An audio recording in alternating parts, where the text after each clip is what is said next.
പ്രവാചകനും പറഞ്ഞത് മറ്റൊന്നല്ല, അയൽക്കാരൻ പട്ടിണി കിടക്കുമ്പോൾ വയർ നിറച്ചുണ്ണുന്നവൻ നമ്മിൽപ്പെട്ടവനല്ല എന്ന്. എന്നാൽ നമ്മൾ പുതിയ തലമുറ എന്താണ് പഠിച്ചുകൊണ്ടിരിക്കുന്നത്?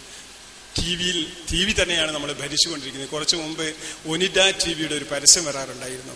അതിൽ പറയുന്നത് അയൽക്കാരനിൽ അസൂയ വളർത്താൻ വേണ്ടി ഒനിഡ ടിവി സ്വന്തമാക്കുക എന്നാണ്. അപ്പോൾ നമ്മുടെയൊക്കെ ജീവിത ലക്ഷ്യം വലിയ വീട് സ്വന്തമാക്കിയിട്ട്, ലക്ഷൂറിയസ് ആയ കാറ് സ്വന്തമാക്കിയിട്ട്, വലിയ സ്വത്ത് സ്വന്തമാക്കിയിട്ട് മറ്റുള്ളവരിൽ അസൂയ വളർത്തുക. പക്ഷെ എന്നാൽ നമുക്ക് എന്തൊക്കെ ഈ ജീവിതത്തിൽ സ്വന്തമാക്കാൻ കഴിയും? ഒരു കൊച്ചുകുട്ടിയുടെ മനസ്സ് പോലും അവൻ്റേതല്ലാതെ, അവൻ്റെ സമ്മതമില്ലാതെ നമുക്ക് നമ്മുടേതാക്കാൻ കഴിയുകയില്ല. കാശുണ്ടെങ്കിൽ ഒരു നല്ല കിടക്ക വാങ്ങാം, ഈ ഉറക്കം വില കൊടുത്താൽ കിട്ടുകയില്ല. അങ്ങനെ വില കൊടുത്താൽ കിട്ടാത്ത ഒരുപാട് കാര്യങ്ങൾ ഈ ജീവിതത്തിൽ ഉണ്ടെന്ന് മനസ്സിലാകുന്നത് വരെ നാം ആരും യഥാർത്ഥ ജീവിതം ആസ്വദിക്കുന്നില്ല എന്നതാണ് വാസ്തവം. അപ്പോൾ ഈ നിങ്ങളുടെ സൗഹൃദ സമിതി ഇവിടെ ഒരുപാട് ഉപകാരങ്ങൾ മറ്റുള്ളവർക്ക് വേണ്ടി, നാട്ടിൽ കഷ്ടപ്പെടുന്നവർക്ക് വേണ്ടി, നമ്മൾ പലപ്പോഴും വിചാരിക്കുന്നത് പോലെയല്ല ജനങ്ങളുടെ കഷ്ടപ്പാടുകൾ.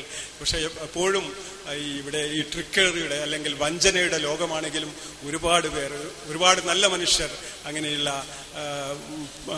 അറിയപ്പെടാത്ത വിഷമങ്ങൾ കണ്ടുപിടിക്കുകയും അവരെ സഹായിക്കുകയും ചെയ്യാൻ തയ്യാറായിട്ടുണ്ട്. ഇത് തന്നെ മാത്രമേ നമുക്കൊക്കെ ഈ ജീവിതത്തിൽ നേട്ടമുണ്ടാകുകയുള്ളൂ എന്ന് ഓരോരുത്തരും മനസ്സിലാക്കണം.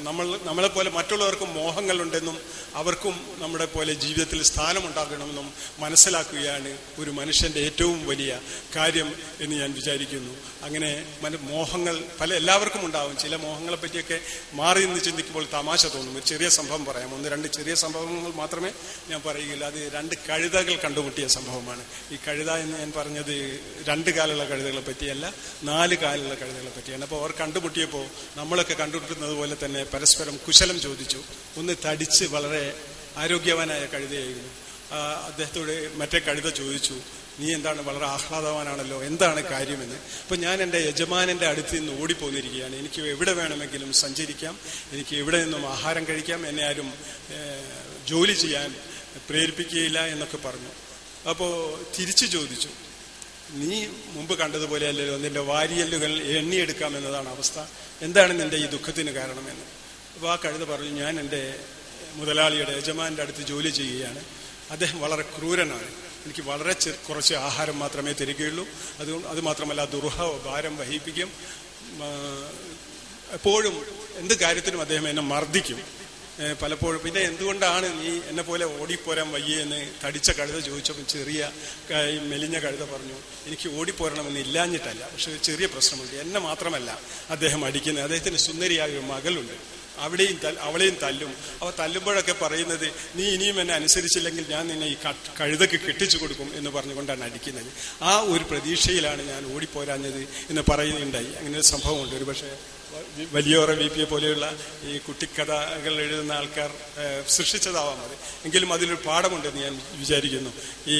ഈ മനസ്സിലായികൈമ എന്നത് വലിയ പ്രശ്നം തന്നെയാണ്.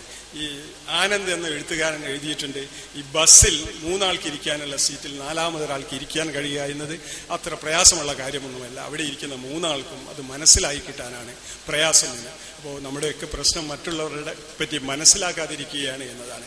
അപ്പോൾ നമ്മളെപ്പോലെ തന്നെ മറ്റുള്ളവരും മനുഷ്യരാണെന്ന് മനസ്സിലാക്കുക എന്നതാണ് ഏറ്റവും വലിയ കാര്യം. അതിനിപ്പോൾ കുറിച്ച് മാത്രം ഞാൻ പറയുന്നില്ല. ഈ പ്രശ്നങ്ങളാണ് നമ്മുടെ ജീവിതത്തിൽ എപ്പോഴും ഉണ്ടാവും. പ്രശ്നങ്ങൾ ഇല്ലാതിരിക്കുക എന്നത് ഈ ഇഹലോക ജീവിതത്തിൽ സാധ്യമല്ല എന്ന് എല്ലാവർക്കും അറിയാം. കടലിൽ തിരയില്ലാതിരിക്കുക എന്നത് അസംഭവമായതുപോലെ തന്നെയാണ്. പക്ഷെ പ്രശ്നങ്ങൾ നമ്മെ കരുത്തരാക്കുകയാണ് ചെയ്യുന്നത്. ഏറ്റവും കരുത്തനായ കപ്പിത്താൻ ഏറ്റവും പ്രക്ഷുബ്ധമായ കടലിൽ കപ്പലിനെ നയിക്കുന്നവനാണ് പറയാറുണ്ട്. അപ്പോൾ ഈ പ്രശ്നങ്ങൾ ഉണ്ടാകുമ്പോൾ അതിനെ നേരിടാൻ പഠിച്ച് നമ്മൾ അതിനെ അതിജീവിക്കുമ്പോഴാണ് നമ്മുടെ മനുഷ്യരിലെ കരുത്ത് തെളിയുക. ഈ പ്രശ്നങ്ങൾക്കൊക്കെ നമ്മൾ കുറ്റപ്പെടുത്തുന്നത് മറ്റുള്ളവരെയാണെന്ന് നിങ്ങൾക്കറിയാം. എന്ത് പ്രശ്നമുണ്ടായാലും അത് നമ്മളല്ല കാരണം എന്ന് വിശ്വസിക്കാനുള്ള ഒരു യന്ത്രം നമ്മുടെയൊക്കെ മനസ്സിൽ പ്രവർത്തിക്കുന്നുണ്ട്. ഒരു ചെറിയ സംഭവം കൂടി പറയാം. അത് ഒരു ഡോക്ടറെ കാണാൻ പോയ സംഭവമാണ്. ഡോക്ടർ ഇരിക്കാൻ പറഞ്ഞിട്ട് അദ്ദേഹത്തോട് ചോദിച്ചു, എന്താണ് നിങ്ങളുടെ അസുഖമെന്ന്. അദ്ദേഹം പറഞ്ഞു, എനിക്കല്ല അസുഖം, പിന്നെ ആർക്കാണ് അസുഖം? എൻ്റെ ഭാര്യക്കാണ്. എന്തുകൊണ്ടാണ് നിങ്ങൾ ഭാര്യയെ കൊണ്ടുവരാഞ്ഞത്? അവൾക്ക് അസുഖമുണ്ടെന്ന് അവൾ സമ്മതിച്ചു തരില്ല എന്ന് പറഞ്ഞു. അപ്പോൾ ഡോക്ടർ തമാശയോടെ ചോദിച്ചു, എന്താണ് നിങ്ങളുടെ ഭാര്യയുടെ അസുഖം? അവൾക്ക് ചെവി കേൾക്കില്ല എന്നാണ് അദ്ദേഹം പറഞ്ഞത്. അപ്പോൾ ഡോക്ടർ ചിരിച്ചിട്ട് പറഞ്ഞു, ഒരു കാര്യം ചെയ്യും, ഞാൻ ചില പ്രാക്ടിക്കൽ എക്സർസൈസസ്, ചില പ്രായോഗിക നിർദ്ദേശങ്ങൾ തരാം, അത് നിങ്ങൾ വീട്ടിൽ പോയി ചെയ്യുക. എന്നിട്ട് അവളുടെ ശ്രവണശക്തി എത്രമാത്രം ഉണ്ടെന്ന് മനസ്സിലാക്കിയ ശേഷം ഞാൻ മരുന്ന് തരാമെന്ന് പറഞ്ഞു.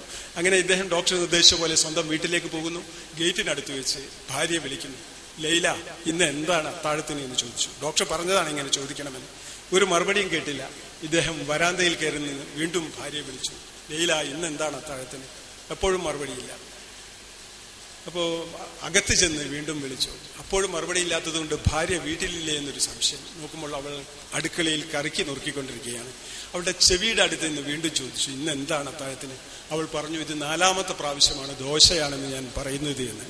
അപ്പോൾ നമ്മൾ ആരുടേതാണ് പ്രശ്നം എന്ന് നിങ്ങൾ മനസ്സിലാക്കുക.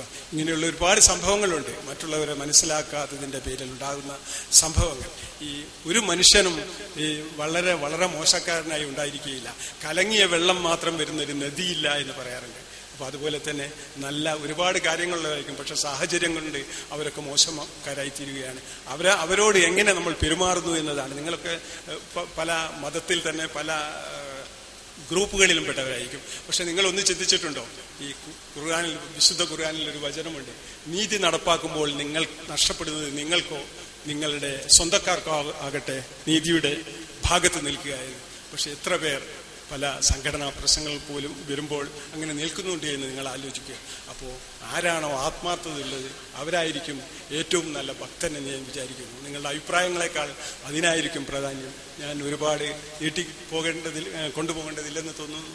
ഇനിയും അതുമാത്രമല്ല, ഈ പ്രസംഗത്തിന് ഒരുപാട് പ്രശ്നങ്ങളുണ്ട്. ഈ നേരത്തെ മൈക്ക് കറണ്ട് പോയപ്പോൾ ഞാൻ പെട്ടെന്ന് പേടിച്ചു പോയി. കാരണം വളരെ ഉറക്കെ സംസാരിക്കാൻ എനിക്ക് കഴിയില്ല. വീട്ടിൽ ഭാര്യയോട് വളരെ പതുക്കെ സംസാരിച്ച് ശീലമുള്ളൊരു വ്യക്തിയാണ് അതുകൊണ്ട് തന്നെ ഞാൻ ഭയപ്പെട്ടു. കാര്യം ജനറേറ്റർ ഉണ്ടായതുകൊണ്ട് രക്ഷപ്പെട്ടു. അതുമാത്രമല്ല, ഈ നമ്മൾ പൊതി ഏറ്റുവാങ്ങുമ്പോഴും എനിക്കൊരു ഭീതി ഉണ്ടായിരുന്നു. കാരണം കോയമ്പത്തൂരിലൊക്കെ ഇങ്ങനെ ഒരു പൊതിയിൽ നിന്നാണ് സ്ഫോടനങ്ങൾ ഉണ്ടായത്. എന്തുകൊണ്ടോ എൻ്റെ ഭാര്യയുടെ നിർഭാഗ്യം കൊണ്ടാവാം, ഒന്നും സംഭവിച്ചില്ല.